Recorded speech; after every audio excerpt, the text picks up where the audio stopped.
El Señor esté con ustedes. Vamos a mirar hoy a Daniel 6, que es sobre todo la escena de Daniel en el pozo de los leones.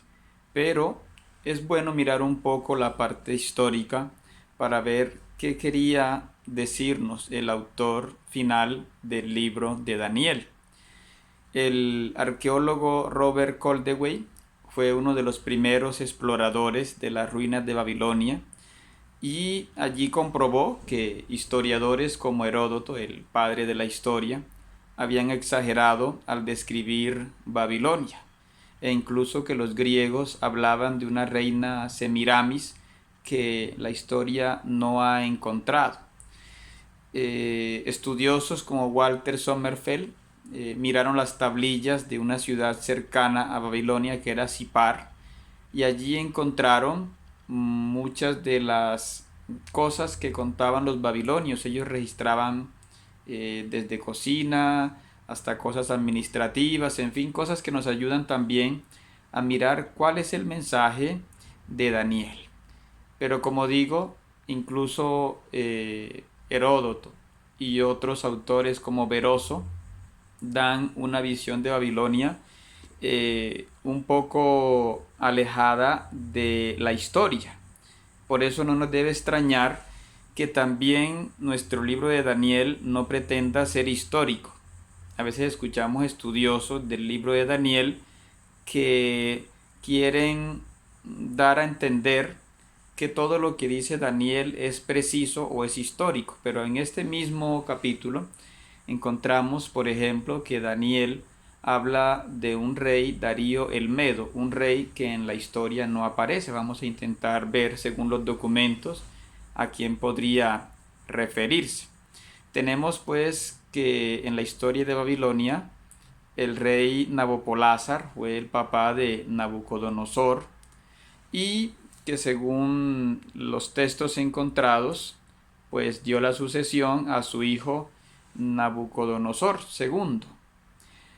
Tuvo un largo reinado Nabucodonosor II, pero luego su hijo reinó, Amel Marduk, solamente 2 años, del 562 al 560 a.C. Luego siguió Neriglissar del 562 al 556, que realizó algunas campañas militares. Hay una crónica, un estudio de Grayson y Glasner que se llama La Crónica de Neriglissar, ¿sí? Luego reinó Lavashi Marduk unos meses y fue depuesto por Nabonido, que es visto como un extranjero y que lo veíamos al mirar el capítulo anterior. Aún así no tuvo tanta hostilidad como algunos dicen de parte del clero, aunque este rey era más devoto del dios de la luna, del dios Sin, que del dios Marduk, que era el dios de Babilonia. Entonces tuvo sí algunas dificultades, estuvo por eso también unos 7 años en el desierto de Teima, pero pues finalmente él fue quien asumió la defensa contra el ataque de los persas. Entonces aquí también la historia nos va a mirar qué quería decir el libro de Daniel. Los medos son el llamado imperio al que se refiere este capítulo 5. Pero los estudiosos, sobre todo un artículo de Karen Ratner, que está en inglés y se llama Un punto de vista asirio de los medos, nos explica que los medos en realidad no fueron un imperio, en realidad fueron un grupo de ciudades-estado un poco parecidos a los griegos, que se unieron como una confederación, que sufrieron constantes ataques de los asirios, sobre todo de Sennacherib, de Esarhadón, de Asurbanipal, y sin embargo durante varios años las fuentes dejaron de hablar de ellos hasta que hacia el 615 aparecen unidos, pero esta vez ya no son los que reciben los ataques de los asirios, sino los que contraatacan. Incluso unidos a Babilonia, bajo un rey que se llamaba Umakishtar. pero que los griegos y nosotros más los conocemos como Ciaxares. Y ellos fueron los que tomaron Nínive, e incluso la destruyeron. Y todo esto se recoge, como digo, en este artículo de Karen Radner, y a ellos también los llamaban los Ummamanda. Ellos eran vistos como parientes de los medos, es lo que llamamos los pueblos iranios. Hay un video que tengo sobre la antropología de los pueblos iranios, allí también expongo un poco más las características de los medos. Entonces los medos son los que toman Babilonia, toman Nínive, no Babilonia. Vamos entonces a mirar cuál es el propósito de este capítulo 6 de Daniel. Aquí nos dice que en la noche misma en que Daniel revela ese misterio a Belsasar, llegan los persas o los medos. En realidad, cuando llegan a Babilonia, ambos ejércitos ya estaban unidos, ¿no? Pero la historia no ha encontrado ningún rey que se llamara Darío el Medo. Hay un gran rey Darío, pero este rey es posterior a Ciro, y vamos a mirar las implicaciones que esto tiene. Nos dice asimismo que este rey organizó el imperio en 120 satrapías, pero nunca hubo 120 satrapías, lo máximo que hubo fueron 23. Y aunque los medos sí dividían sus dominios en satrapías como Sagartia, Persia, Media, sin embargo, en la época persa, como digo, cuando más hubo, que fue en la época de Darío II, el Darío el persa, hacia el 521 al 486, lo máximo que hubo fueron 23 satrapías. Vemos incluso que en Esther 1.1 y 8.9 se habla de 120 satrapías. Esto, como decimos, es inexacto, a no ser que llamaran satrapías también a las subdivisiones que los griegos llamaban eparquías o vicerregencias. Pero en fin, sí hubo alguna vez que un rebelde llamado Darío tomó o atacó Babilonia, ¿no? Un tal Nabucodonosor, hacia el 521, Nabucodonosor IV, en tiempos de Darío, atacó Babilonia, pero este era un rebelde babilonio, no un rebelde medo ni persa, ¿no? Este texto de Daniel 6 critica a Belsasar, del que había hablado en Daniel 5, porque pone a Darío el Medo como un hombre prudente. ¿Quién era este Darío el Medo? Como decimos, no lo encontramos en la historia.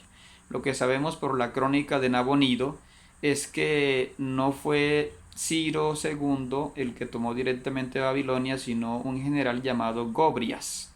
Puede ser entonces Darío el Medo el que se refieren con Gobrias. Pero Gobrias murió pocos meses después. Entonces Gobrias no habría alcanzado tampoco a organizar, porque además no era el rey, ¿no? El rey en realidad era Ciro II. Pero bueno, pone Daniel a este rey como un hombre prudente que se parece un poco al faraón que pone a José como vicerregente, como un alto cargo. Sin embargo, hay una crítica a esas instituciones. Daniel es muy crítico con los gobiernos porque ve que Darío, a pesar de que ha mostrado prudencia, se deja engañar por los inspectores y sátrapas. Habla de 3 inspectores que estuvieron de acuerdo con un decreto en el cual obligaban a la gente de todo el imperio a hacer un acto que Daniel rechazaba, ¿no? Ellos sabían que Daniel era un hombre creyente y en ese acto, que ellos dicen que era un acto que debía ser acatado por todos, y si no, esto daba pena de muerte, es decir, sería arrojado al foso de los leones, ¿sí? Entonces dice aquí en el versículo 7, que viva siempre su majestad. Todas las autoridades que gobiernan la nación han tenido una junta en la que acordaron la publicación de un decreto real ordenando que durante 30 días nadie dirija una súplica a ningún dios ni hombre, sino solo a su majestad. El que no obedezca deberá ser arrojado al foso de los leones. Bueno, ya aquí no hay imágenes, y es llamativo que los medos y los persas no se preocupaban mucho por imágenes como los babilonios, ¿no? Por ejemplo, los babilonios y los asirios, cuando invadían otro reino, buscaban saquear sus imágenes o llevárselas cautivas. Los persas y los medos no hicieron eso. En fin, en eso acierta el libro de Daniel al poner que los medos y los persas se preocupaban por otras cosas. En fin, quieren obligar a Daniel a que durante 30 días no recen. Esto parece un poco sencillo, pero como nos dice Luis Harman, es una prueba de fidelidad a Dios, sobre todo en el contexto de la época de los macabeos, y ponen a Daniel haciendo una oración de pie, como también era más común hacerla, era de rodillas, como está dice en Segunda de Crónicas 6:13, en Esdras 9:5, en Lucas 22:11, en Hechos 9:40, en fin. Y ya vemos aquí además que Daniel está orando mirando hacia Jerusalén, que dicen que es una costumbre que nació en la época del exilio en Babilonia. Esto lo vemos ya en Tobías 3:11, en Primera de Reyes 8:35. Vemos además otro detalle interesante, y es que Daniel aparece orando 3 veces al día. Esto ya también lo vemos en el Salmo 55:18 y en Daniel 9:21. Una costumbre que la iglesia primitiva ya adoptó, como se ve en el libro de la Didache, numeral 8. El padre Luis Harman nos recuerda que esta resistencia a estas órdenes injustas también se vio en la época en que hubo persecuciones bajo el Imperio Romano, el Imperio Parto, en Japón, en la Revolución Francesa, en fin, en tantas persecuciones que ha tenido la Iglesia. Y en persecuciones que hubo también, por ejemplo, en Inglaterra bajo Isabel I hacia el 1558 al 1603, en fin, cuando murieron al menos 189 católicos en esta persecución anglicana, ¿no? También vemos monjas que fueron sacrificadas durante la Revolución Francesa, que se les acusó de ser fanáticas religiosas por el mero hecho en fin, de obedecer a sus superiores, ¿no? Y estas monjas que fueron guillotinadas, se les cortó la cabeza hacia 1794, impresionaron a la gente porque aceptaron la muerte cantando el Te Deum, ¿no? Un himno de alabanza. Igual vemos aquí a Daniel, y como veíamos también en los capítulos anteriores, a los 3 jóvenes que cantan en medio del fuego, ¿no? Entonces, este testimonio de Daniel ha inspirado la, la aceptación del sacrificio, del martirio, por parte de la iglesia, ¿no?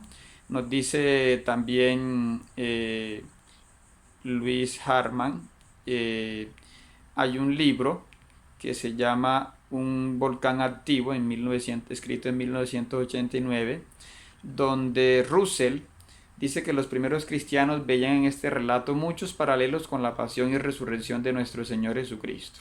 Así como los enemigos que envidiaban a Daniel, los sumos sacerdotes, escribas y guías del pueblo conspiraron también por envidia para eliminar a Jesús. Así como los conspiradores espiaban a Daniel, Judas se ofreció como espía que traiciona a Jesús, ¿no? Como dice en Mateo 26:14.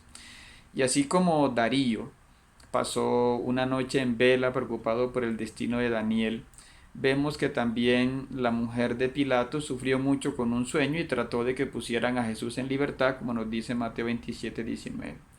Y así como Daniel es hallado inocente ante Dios, Jesús es declarado no culpable por Pilato, como se ve en Lucas 23:4, ¿no? También vemos que Daniel fue arrojado en el foso de los leones y Jesús descendió a las regiones de los inferiores de la tierra, ¿no? Como se dice en Efesios 4:9. Y así como el ángel que aparece en el foso de los leones, un ángel proclama que Jesús ha resucitado del sepulcro, como se ve en Mateo 28, 2, 6. Y así como Darío se alegró de que Daniel estuviera vivo y sano, las mujeres que fueron al sepulcro también se llenaron de alegría. Aquí nos recuerda el padre Daniel Dileya que también hay profundas diferencias entre el relato de Daniel y la vida de Jesús, porque los enemigos de Daniel son ejecutados brutalmente junto con sus mujeres e hijos. En cambio, Jesús al morir en la cruz ora por los enemigos. Padre, perdónalos porque no saben lo que hacen, como se ve en Lucas 23, 34. Asimismo, se encomienda a los cristianos que amen a sus enemigos y que oren por sus perseguidores, como se ve en Mateo 5, 44.